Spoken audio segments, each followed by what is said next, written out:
Sejamos todos bem-vindos em mais uma aula. E neste momento convidamos a todos a pedir licença à espiritualidade para iniciar o nosso estudo, já agradecendo pela companhia e que todos nós, nesta sintonia maravilhosa, consigamos absorver os ensinamentos de hoje. Que assim seja.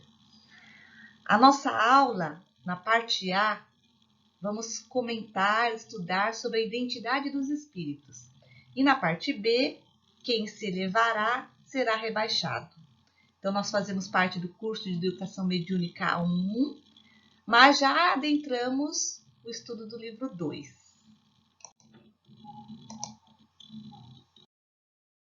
Bom, a parte A, nós buscamos no capítulo 24 do Livro dos Médiuns. E nós vamos falar sobre a identidade dos espíritos. Bom, em aulas pretéritas, nós estudamos como classificar os tipos de mensagens que nós recebemos. Vocês recordam? Tinham as frívolas, as grosseiras, as sérias e as instrutivas.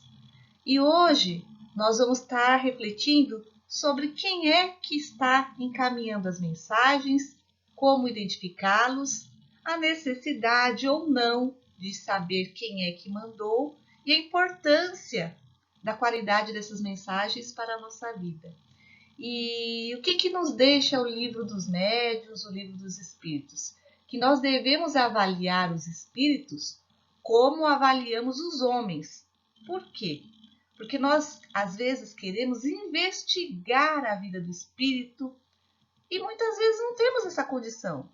Se ele já é um espírito desencarnado há muito tempo, geralmente nós teremos dificuldade em reconhecer quem é esse espírito por falta de informações.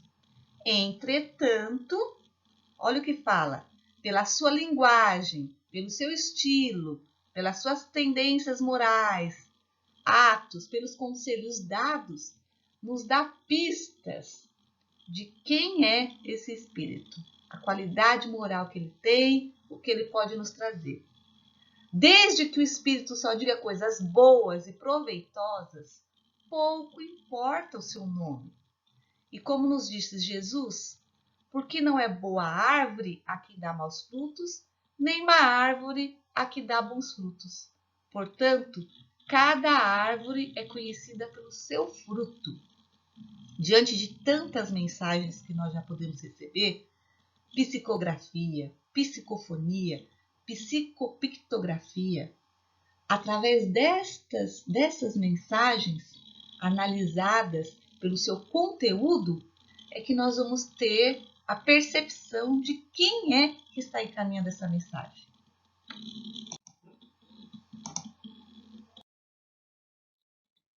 Deixa eu colocar os óculos aqui. Então, em síntese, Kardec apresenta no item 267 do Livro dos Médiuns 26 princípios que nos auxiliam a reconhecer a identidade e qualidade dos espíritos. Então, nós vamos estudar alguns desses princípios para nos auxiliar no reconhecimento, na identificação do espírito comunicante. No primeiro item, ele nos diz: não há outro critério para discernir o valor dos espíritos senão o bom senso. Sempre vamos usar o bom senso. Ter cautela para não excluir a mensagem por ela estar sendo identificada por um nome grotesco, mas também não dar muita atenção pelo fato de estar escrito um nome também de alguém que se diz ser importante. Segundo, julgamos os espíritos pela sua linguagem e pelas suas ações. Com certeza, através da linguagem que nós vamos também nos atentar a que tipo de espírito é que está trazendo a mensagem. Um espírito bondoso, um espírito amigo do bem, ele vai procurar elevar, vai trazer mensagens de autoestima, de valor de conhecimento para a humanidade. Ele vai procurar abranger o maior número de pessoas com a sua mensagem. Já um espírito enganador, ele vai fomentar a intriga. Às vezes é sutil, nós não percebemos logo de princípio que ele está fazendo isso, mas ele coloca no contexto da sua mensagem as palavras que vão remeter a um conflito no grupo, a uma separação, uma dúvida que pode causar uma perturbação. Então, com o tempo e o estudo, o grupo é capaz de reconhecer esse tipo de mensagem e assim fazer a exclusão do acervo da casa, porque é uma mensagem que não vai trazer bons frutos.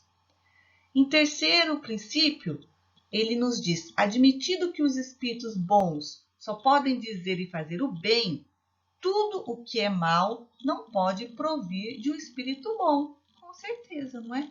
Com certeza. Se tem alguma coisa que contradiz o bem, já é um indício que pode estar sendo de um enganador. O quarto princípio: a linguagem dos espíritos superiores é sempre digna, elevada, nobre, sem nenhuma mistura de trivialidade. Então, eles não se preocupam com a nossa vida cotidiana. Vai chover, você vai casar, paga tal boleto. Ai, interessante, não é? Nós rimos, mas é porque acontece. E quando o médium ou as pessoas estão fascinadas, elas não conseguem perceber esse tipo de mensagem como sendo uma mensagem enganadora. Elas passam a aceitar essas mensagens, cultuá-las, passá-las adiante e consultar esse tipo de espírito com frequência. Então, mais uma dica para nós. O quinto princípio: não devemos julgar os espíritos pelo aspecto formal e pela correção do seu estilo, mas sondar-lhes o íntimo, analisar suas palavras, pesá-las friamente, maduramente e sem prevenção. Porque se nós já vamos analisar a mensagem com cautela, mas aquela prevenção rústica de você já fazer uma separação do joio do trigo imediatamente, nós podemos acabar perdendo uma mensagem edificante. Porque se você espera um estilo formal, palavras robustas, palavras arcaicas que nem usamos mais para identificar e dizer que é um espírito de hierarquia elevado, nós podemos cometer um grande engano. Por que uma pessoa que utiliza um vocabulário simples não pode trazer uma mensagem benéfica? Com certeza! Não é o estilo somente que diz que aquela mensagem é de um espírito intelectual ou bom. Nós temos que analisar o seu conteúdo e o contexto. Sexto princípio: a linguagem dos espíritos elevados é sempre idêntica, senão quanto à forma, pelo menos quanto à substância. As ideias são as mesmas, sejam quais forem o tempo e o lugar. Então, geralmente, analisamos as mensagens que o Dr. Bezerra de Menezes traz, tanto por médiuns nossos conhecidos ou até pelo Divaldo. Nós conseguimos identificar, vamos supor, quando o Divaldo Pereira Franco está fazendo uma psicofonia, que é o Dr. Bezerra, pela singeleza que ele inicia a mensagem, pela doçura, pela energia boa que ele passa com aquela mensagem e pela paz, pela forma como que ele faz com que as pessoas se elevem, fiquem bem. E sempre traz alguma coisa que modifica o estado de espírito, sempre para o bem. Então, a substância, o conteúdo dessa mensagem vai ser sempre assim, de bondade, de amor. Então, se acontecer de vir uma mensagem que cutuca, que cria intriga, e tiver escrito Dr. Bezerra de Menezes, já é uma forma de nós nos atentarmos para uma suposta, enganação. O 7º princípio. Os espíritos bons só dizem o que sabem, calando-se ou confessando a sua ignorância sobre o que não sabem. Então, é óbvio que se vem um espírito que fala coisas esdrúxulas, absurdas, que não condiz com o que está na doutrina ou com a ciência, mas afirma categoricamente que sabe, já é uma possibilidade de fraude. Então, um espírito que quer se passar por outro, quer enganar. Fiquemos atentos. O espírito de autarquia, ele não tem necessidade de dizer o que ele não sabe. Ele vai falar, isso eu não sei, não há problema nenhum. Nem em relação a nós, que não somos ainda categorizados com essa elevação moral, nem por isso nós também não vamos temer em dizer aquilo que a gente não sabe. Nós estamos aprendendo. É nobre reconhecer aquilo que precisamos aprender. O problema que faz com que a gente se torne um bobo, digamos assim, é quando nós não sabemos, não admitimos que sabemos perante os outros e passamos por intelectuais. Queremos dizer coisa que não sabemos e acabamos falando besteira. Isso empobrece o trabalhador, a ferramenta do Cristo. Então, não há problema nenhum em você não saber, vá buscar, vá se inteirar com outros e fala que não sabe, não há problema nenhum nisso. 8º princípio. Os espíritos levianos são ainda reconhecidos pela facilidade com que predizem o futuro e se referem com precisão a fatos materiais que não podemos conhecer. Então, quando ele diz tal data, quando ele afirma e sempre quer apontar uma situação com fatos muito minuciosos de determinado acontecimento, que ele às vezes não pode provar, ou quer dizer o que vai acontecer no futuro, dar datas precisas, segunda-feira às 7 horas, no mês tal, no ano tal. Fiquemos atentos a essas informações. São indícios de uma suposta mensagem que não é legítima, verdadeira ou é enganadora. 9º princípio. Os espíritos superiores se exprimem de maneira simples, sem prolixidade, ou seja, sem ficar falando muito. Há mensagens que você fica cansado de ouvir e fala e não fala nada. Você se cansa e não consegue tirar a essência da mensagem, né? Seu estilo é conciso, sem excluir a poesia das ideias e das expressões.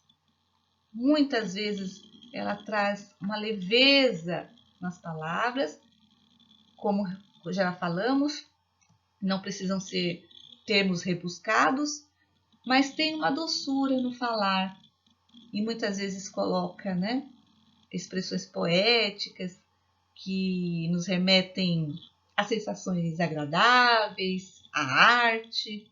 É muito bom. O 10º princípio.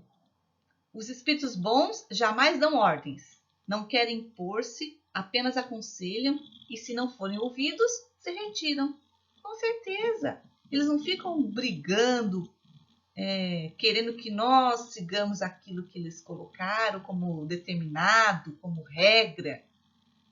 E isso já é um indício de que o médium está sendo enganado como um grupo.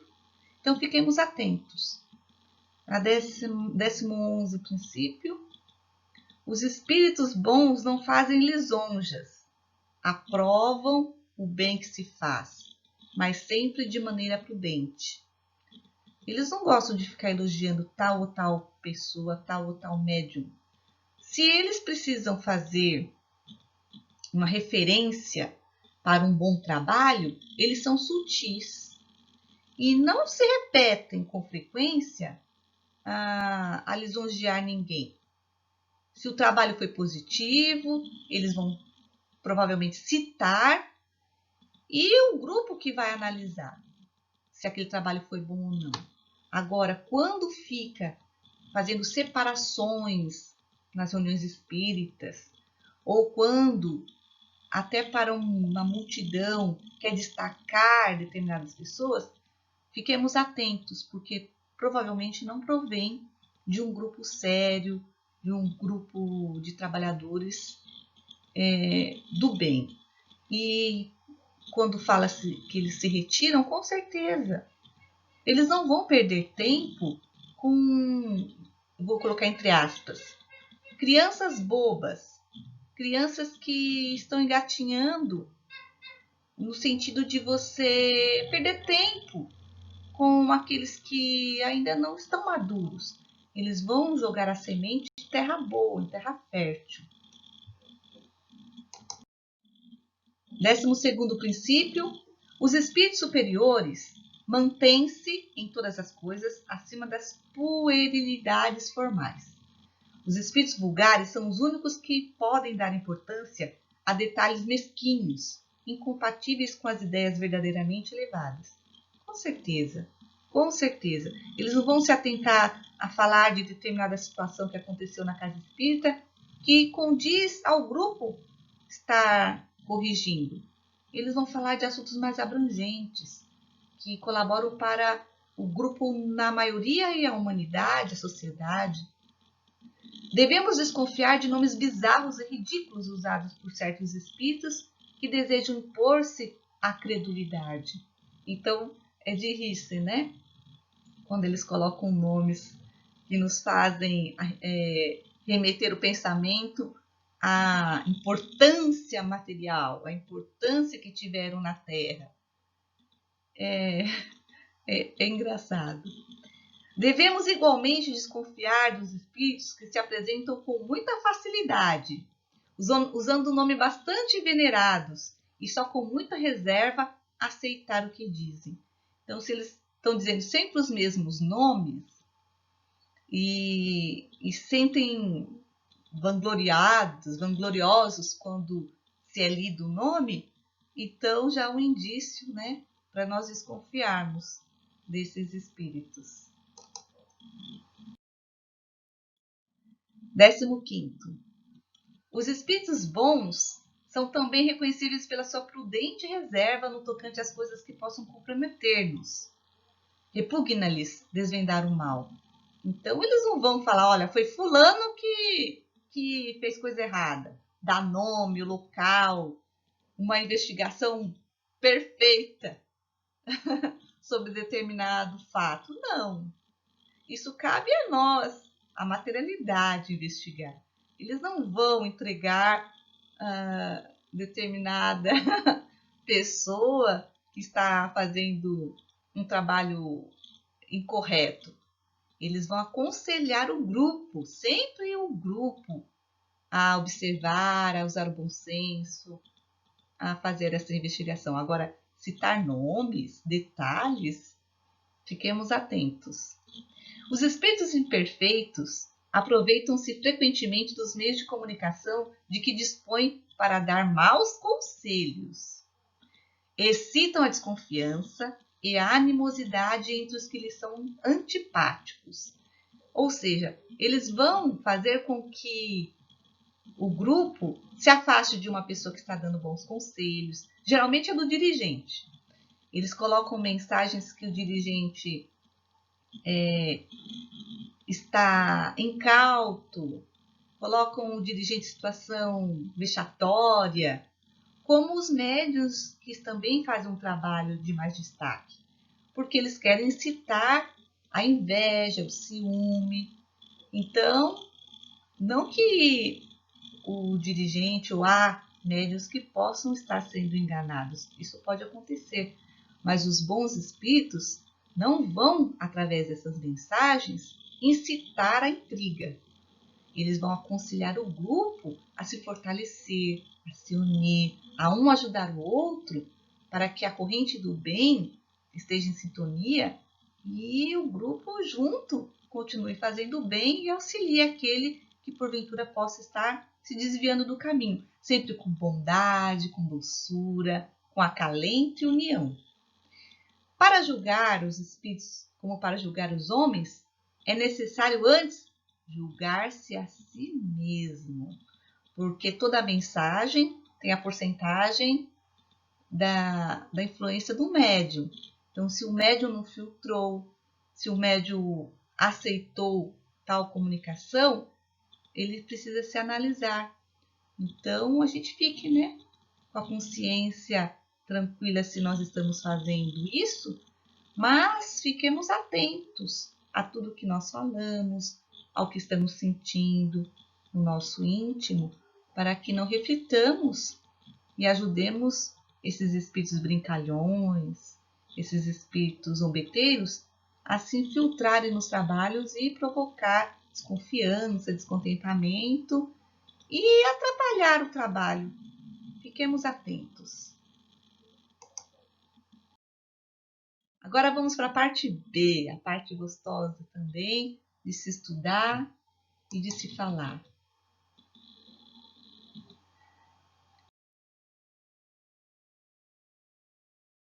Então, Jesus quis nos ensinar aqui sobre o orgulho e a vaidade. O orgulho e a vaidade é o que faz com que o homem deixe de progredir, faz com que o homem atrase seu progresso e insira o mal no mundo. Deus criou somente coisas boas, bonitas, maravilhosas. O orgulho e o egoísmo existem na humanidade por causa da invigilância e escolha dos homens. Quando ele diz que quem se elevar será rebaixado, é porque aquele que quer destaque, aquele que quer se sobrepor diante dos outros, aquele que quer elogios, aplausos, sem trabalho, sem merecimento, ele está, com certeza, enveredando por um caminho infeliz, um caminho muito difícil, que é o caminho do rebaixamento diante da sua moral, diante da sua própria consciência. Não tem outra coisa melhor no mundo que coloque a justiça para nós do que a nossa consciência. Ela tem hora, ela tem local, ela é datada para tudo aquilo que nós fazemos. E um dia a cobrança vem. Então ele pede para que a gente nunca se esqueça dessa humildade diante de tudo que existe no mundo, de todas as pessoas e todas as situações. Nunca querer ser melhor que o outro. Quando nós estivermos em situação de trabalho, com a mediunidade, neste caso que estamos falando, lembrar sempre que nós só somos uma ferramenta e que a ferramenta, um dia mal utilizada, ela vai enferrujar, ela pode estragar o trabalho. E se nós não colocarmos como humildes, que estamos sempre aprendendo, sempre terá um ombro amigo, uma mão amiga para estar ao nosso lado nas situações difíceis.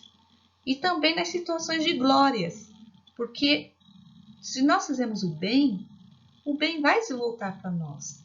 E quando nós estivermos felizes pela colheita do fruto bom que plantamos, teremos os bons ao nosso lado comemorando essa vitória, mas sempre com simplicidade.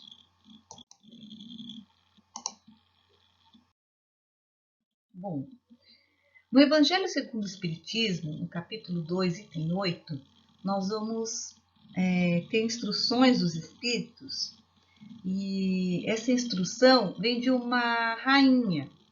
Ela foi rainha na Terra, e quando ela desencarnou, ela se deparou com uma situação totalmente diferente daquela vivida aqui.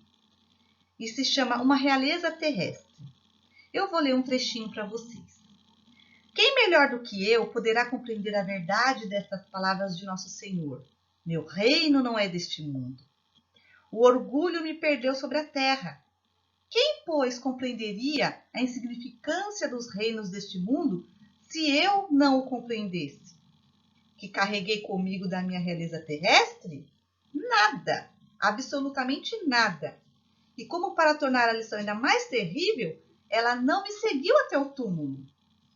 Rainha, eu fui entre os homens. Rainha, eu acreditava entrar no reino dos céus.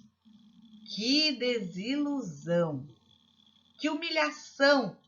Quando, em lugar de ser ali recebida como soberana, vi acima de mim, mas bem acima, homens que eu acreditava bem pequenos e que desprezei porque não eram de um sangue nobre. Então eu compreendi a esterilidade das honras e das grandezas que se procura com tanta avidez sobre a terra. Para se preparar um lugar neste reino, é preciso a abnegação, a humildade, a caridade em toda a sua prática celeste, a benevolência para com todos. Não se vos pergunta o que fostes, que posição ocupastes, mas o bem que haveis feito, as lágrimas que enxugastes. Ó Jesus, dissestes que teu reino não era deste mundo, porque é preciso sofrer para alcançar o céu, e os degraus do trono não nos aproximam dele. São os caminhos mais penosos da vida que a ele conduzem. Procurai, pois, o caminho através das sarças e dos espinhos, e não entre as flores. Os homens correm atrás dos bens terrestres como se os devessem guardar para sempre. Mas aqui não há mais ilusão. Eles se apercebem logo de que não agarram senão uma sombra e negligenciaram os únicos bens sólidos e duráveis, os únicos que lhes são do proveito na morada celeste, os únicos que podem e a ela lhes dar acesso. Tende piedade daqueles que não ganharam o reino dos céus. Ajudai-os com as vossas preces, porque a prece aproxima o homem do Altíssimo. É o traço de união entre o céu e a terra. Não o esqueçais. Então, quem deixou essa mensagem foi uma rainha de França, em 1863, para nós entendermos o quanto é importante nós termos consciência de que os bens da terra aqui ficarão. E o que nós vamos levar é a consciência tranquila de ter ajudado em todas as possibilidades, de acordo com as nossas condições, mas que nós lembremos de que o bem que nós fazemos volta para nós. E o tesouro maior que nós vamos levar é estarmos limpos, de mãos limpas, de mãos brilhantes pela obra que fizemos. E essa obra não tem que ser uma obra grandiosa, uma obra que os outros reconhecem. É uma obra que nós reconhecemos e que a divindade reconhece. E muitas vezes ela é feita nos bastidores. Ela está por detrás das cortinas. Ela está no silêncio das vistas do mundo. É aquela que a gente faz sem às vezes perceber, acarinhando, ouvindo, perdoando, auxiliando com o entendimento que já temos de uma situação. São nas singelas expressões da nossa vida que vamos fazer o bem maior. Isso não significa que a gente não possa ajudar com bens materiais e também ajudar o mundo, a sociedade, com a riqueza material que possuímos. Mas não é somente isso. É muito mais grandioso ajudar a pessoa a aprender a pescar do que dar-lhe o peixe pronto. Então, quando nós ajudamos a pessoa a ser uma pessoa mais feliz, a ela buscar a sua felicidade, a entender o mundo, a si própria, esse é o tesouro grandioso de que Jesus disse para distribuirmos no mundo. Então, aqui está a bibliografia. Eu agradeço grandiosamente a paciência de todos e que nós consigamos, nesta oportunidade reencarnatória, observar aqueles que foram pessoas de exemplo na Terra, para tirar deles o exemplo para a nossa vida, as suas experiências, as suas atitudes, como agia tal pessoa, como ele falava em determinada situação, como ele se comportava. É assim que vamos ser diferentes, observando quem já deu os passos à nossa frente. É por isso que estamos juntos, vivemos em sociedade, em grupo, para um aprender com o outro, para um ser exemplo para o outro. E lembremos que mesmo que nós não achemos, nós somos exemplos para alguém. Será que nós estamos ensinando coisas boas? E um dia, quando nós desencarnarmos e pudermos deixar uma mensagem, uma comunicação, que comunicação vamos deixar? Vamos deixar a comunicação de acordo com o que nós somos e o que nós somos. Então fica a reflexão. Muito obrigada. Não deixem de ler, de estudar, de se aperfeiçoar. Há outras formas de estudo. Há inúmeros vídeos na internet que vão auxiliar o nosso entendimento. Então não temos como dizer que não sabíamos, porque as portas estão aí para nós adentrarmos a porta do conhecimento. Basta nós queremos. Muito obrigada, meus queridos irmãos. Muita, muita, muita paz a todos. Até a próxima aula.